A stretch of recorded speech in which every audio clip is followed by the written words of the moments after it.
உங்களுக்கு ஏற்பட்ட ஆட்பற்றாக்குறை காரணமாகத்தான் நீங்கள் பெண்களை இணைத்துக் கொண்டதான குற்றச்சாட்டுகள் இருக்கின்றன. ஏற்றுக்கொள்ளாதவர்கள் கூறுகின்ற ஒரு விமர்சனம். அதுக்கப்புறம் அந்த விடுதலை இயக்கங்கள் என்ன நடந்தது? கருணா இவ்வாறு பெண்கள் விடயத்திலே தவறு செய்திருப்பதாக கூறியிருக்கிறீர்கள். கருணா இன்றைக்கு ஒரு துரோகி.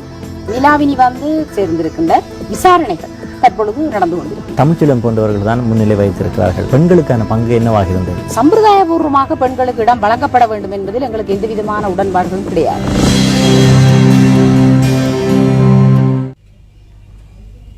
வணக்கம். விழிப்பின் இன்றைய கலந்துரையாடலில் இணைந்திருக்கிறீர்கள். இன்றைய கலந்துரையாடலிலே தமிழ் விடுதலை புலிகளின் மகளிர் அணி பொறுப்பாளர் தமிழினி அவர்கள் இணைந்திருக்கிறார். வணக்கம் தமிழினி அவர்களே. வணக்கம். தமிழக விடுதலை புலிகளின் இயக்கத்திலிருந்து பெண்கள் முக்கிய பங்கை என்று வைத்துக் கொண்டிருக்கிறார்கள். ஆனால் அவர்கள் வெறும் போராளிகளாக மட்டும் நடத்தப்படுகிறார்கள் என்ற ஒரு குற்றச்சாட்டு இருக்கிறது. அதில் உங்களுடைய சமூக விடுதலைக்கான பங்களிப்பு என்ன? நிச்சயமாக நாங்கள் சமூக ரீதியான விடுதலைக்காகவும் தான் இந்த போராட்டத்தை நடத்தி கொண்டிருக்கிறோம். அந்த வகையில் நாங்களும் இந்த சமூகத்துக்குள்ளே இருந்து வந்த பெண்கள் தான். அதே நேரத்தில் எங்களோட சமூகத்தில் இருக்கிற பிற்போக்குத்தனங்களை முறியடிக்கிறதுக்காகவும் இல்லாமல் செய்கிறதுக்காகவும் ஒரு முற்போக்கான சமூகத்தை கட்டி எழுப்புறதுக்காகவும் நாங்கள் வேலை செய்து கொண்டிருக்கிறோம். தமிழர் விடுதலை புலிகள் ஆரம்பத்திலே பெண்களை போராளிகளாக சேர்த்துக் கொண்டிருக்கவில்லை. வேறு இயக்கங்கள் அவ்வாறு சேர்த்துக் கொண்டிருந்தன. ஆனால் பின்னரான காலங்களிலே உங்களுக்கு ஏற்பட்ட ஆட்பற்றாக்குறை காரணமாகத்தான் நீங்கள் பெண்களை இணைத்துக் கொண்டதான குற்றச்சாட்டுகள் இருக்கின்றன.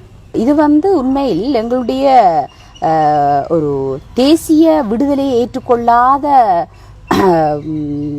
ஏற்றுக்கொள்ளாதவர்கள் கூறுகின்ற ஒரு விமர்சனம்.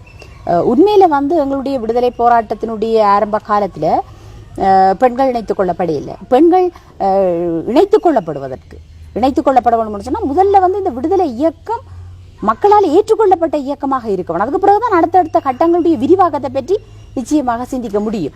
பல இயக்கங்கள் ஆரம்பத்திலேயே பெண்களை சேர்த்தவர்கள். ஆனால் அவர்கள் ஒரு திட்டம் இல்லாமல் ஒரு தீர்மானம் இல்லாமல் பெண்களை தங்களோட விடுதலை இயக்கத்தோட சேர்த்துக் கொண்டார்கள். அதுக்கப்புறம் அந்த விடுதலை இயக்கங்கள் என்ன நடந்தது? எங்களுடைய சமூகம் அப்படியான ஒரு சமூகம் இல்லை. எங்களோட சமூகம் ஒழுக்கம் கட்டுப்பாடு என்ற ஒரு பாரம்பரியத்துக்களால் விளிமியத்துக்களால் வந்த சமூகம்.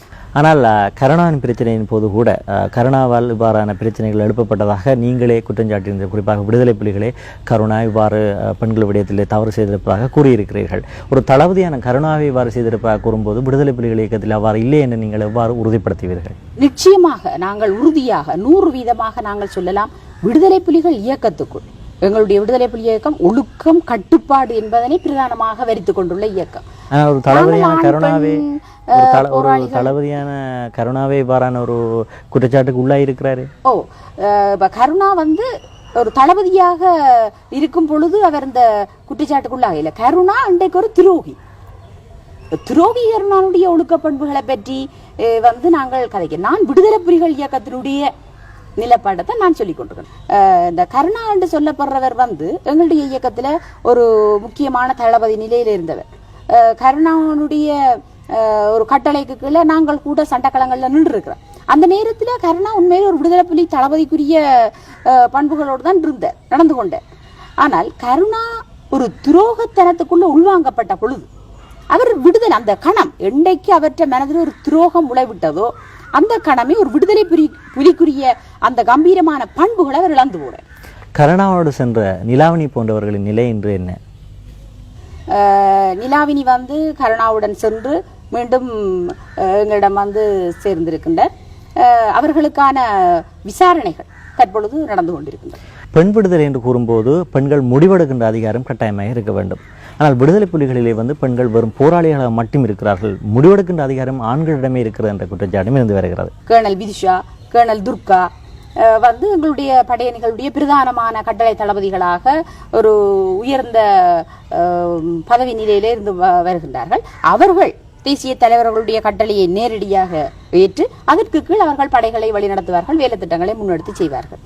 நாங்கள் பல வேலைகளை இணைந்து செய்திருக்கிறோம். ஆண் போராளிகளுக்கு கீழ் பெண் போராளிகள் இருந்து வேலை செய்திருக்கின்றார்கள். பெண் போராளிகளுடைய பொறுப்பு நிலைகளில் சில சந்தர்ப்பங்களில் ஆண் போராளிகளும் இணைந்து வேலை செய்து கொண்டிருப்பார்கள். முடிவெடுக்கின்ற அதிகாரம் என்று சொல்லும் பொழுது அந்த சுதந்திரத்தை எங்களுடைய தேசிய தலைவர் அவர்கள் எங்களுக்கு மிகவும் அதிகமாக வழங்கி இருக்கின்றார். பல சுற்று பேச்சுவார்த்தைகள் இடம்பெற்றிருக்கின்றன, பல நாடுகளுக்கு சென்று பேச்சுவார்த்தைகள் இடம்பெற்றிருக்கின்றன. அப்போதெல்லாம் கூட தமிழ்ச்செல்வன் போன்றவர்கள் தான் முன்னிலை வைத்திருக்கிறார்கள். அங்கு கூட பெண்களுக்கான பங்கு என்னவாக இருந்தது? எங்களுடைய அரசியல் விவகார குழுவில் உங்களுக்கு தெரியும், அண்மையில் ஐரோப்பிய சுற்றுப்பயணம் சென்ற குழுவில் கூட எங்களுடைய சமாதான செயலகத்தைச் சேர்ந்த பெண் போராளிகள், மற்றது எனக்கு அடுத்த பொறுப்பு நிலையில் இருக்கின்ற தமிழ்வழி அதில் கலந்து கொண்டிருக்கின்றார்கள். நாங்கள் ஒன்றை பார்க்கின்றோம், சம்பிரதாயபூர்வமாக பெண்களுக்கு இடம் வழங்கப்பட வேண்டும் என்பதில் எங்களுக்கு எந்த விதமான உடன்பாடுகளும் கிடையாது. அந்த சம்பிரதாயபூர்வமான இடமாக இல்லாமல் உண்மையில் அதற்குரிய தேவையோடு அந்த வளர்ச்சியோடு அங்கு பெண்கள் இடம் பிடிக்க வேண்டும். நல்லது. விழிப்பின் இன்றைய பார்வையில் கலந்து கொண்டு பல விடயங்களை எடுத்துரைத்தீர்கள். நன்றி, வணக்கம். நன்றி.